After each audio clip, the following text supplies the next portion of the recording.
کملی میں لپٹنے والے، رات کو قیام کیا کرو مگر تھوڑی سی رات، یعنی نصف رات یا اس سے کچھ کم قیام کرو یا کچھ زیادہ،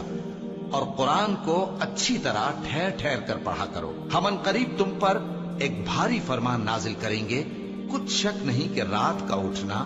نفس کو سخت پامال کرتا ہے، اور اس وقت ذکر بھی خوب درست ہوتا ہے۔ دن کے وقت تو تمہیں اور بہت سے شغل ہوتے ہیں، تو اپنے پروردگار کے نام کا ذکر کرو اور ہر طرف سے بے تعلق ہو کر اسی کی طرف متوجہ ہو جاؤ۔ وہی مشرق اور مغرب کا مالک ہے، اس کے سوا کوئی معبود نہیں، تو اسی کو اپنا کارساز بناؤ۔ اور جو جو دل آزار باتیں یہ لوگ کہتے ہیں ان کو سہتے رہو، اور خوبصورتی سے ان سے کنارہ کش رہو، اور مجھے ان جھٹلانے والوں سے جو دولت مند ہیں سمجھ لینے دو،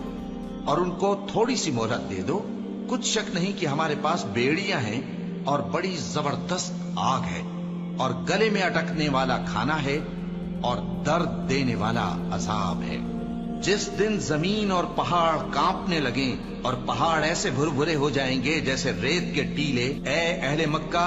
جس طرح ہم نے فرعون کے پاس موسیٰ کو پیغمبر بنا کر بھیجا تھا، اسی طرح تمہارے پاس بھی محمد صلی اللہ علیہ وآلہ وسلم ایک رسول بھیجے ہیں جو تمہارے مقابلے میں گواہ ہوں گے۔ سو فرعون نے ہمارے پیغمبر کا کہا نہ مانا تو ہم نے اس کو بڑے دردناک انداز سے پکڑ لیا۔ اگر تم بھی ان پیغمبر کو نہ مانو گے تو اس دن سے کس طرح بچو گے جو بچوں کو بوڑھا کر دے گا، جس سے آسمان پھٹ جائے گا۔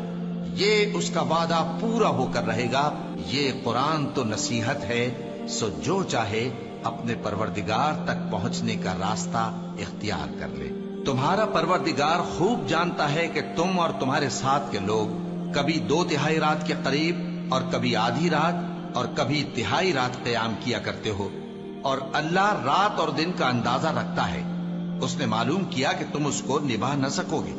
تو اس نے تم پر مہربانی کی،